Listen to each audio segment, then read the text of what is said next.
Bonjour à tous et bienvenue dans cette nouvelle vidéo, j'espère que vous allez bien. Aujourd'hui je vais vous parler des relations pansement. Les relations pansement, donc qu'est-ce que c'est? Ce sont les relations dans lesquelles on va absolument vouloir se lancer alors qu'on n'est pas tout à fait guéri de notre précédente rupture.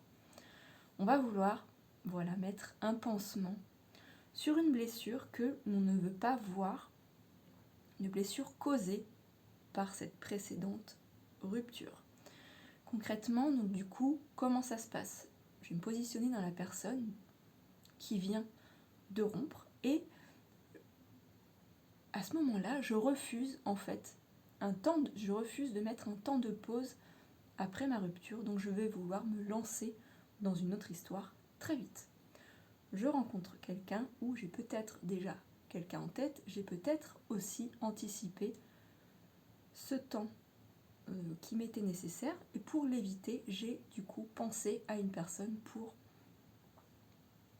m'aider à passer à autre chose. Voilà, je me mets en couple avec quelqu'un et je vais aller très vite avec cette personne. Je vais présenter cette personne à mon entourage, à ma famille, mes amis. Je vais avoir des projets avec elle, appartement, enfants.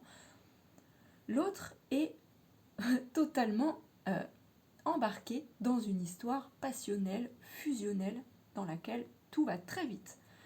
Ok, quelle est l'issue de cette histoire, à votre avis? C'est la rupture, puisque je vais me rendre compte au bout d'un moment que j'ai brûlé les étapes, que je n'ai pas respecté ce temps de pause qui m'était nécessaire après la rupture, la précédente rupture.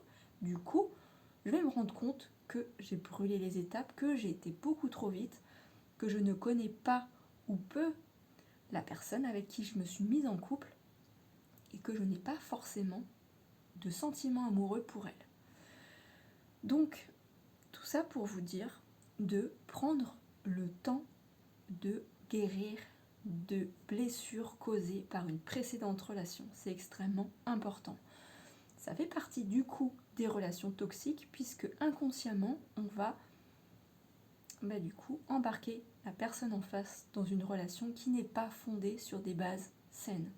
Donc prenez le temps de guérir de vos blessures, de les voir, d'accepter les émotions qui sont liées à ces blessures. Prendre du temps pour vous redécouvrir, pour prendre du temps avec vos amis, avec votre famille, prendre du temps pour faire ce que vous aimez, prendre simplement ce temps-là qui est nécessaire après une rupture. Pourquoi? Simplement pour être prêt, pour être ouvert, pour avoir le cœur ouvert et l'esprit à une prochaine relation. Totalement et pleinement ouvert en fait. Et là, ça sera ok, puisque vous serez en paix avec vous-même et l'autre en face, il n'aura pas à vivre une situation inconfortable et ça sera ok pour tout le monde. Voilà, c'était le message que je voulais vous faire passer aujourd'hui. J'espère que cette vidéo vous aura plu, vous aura parlé. Et voilà, je vous dis à très bientôt, prenez bien soin de vous. Salut!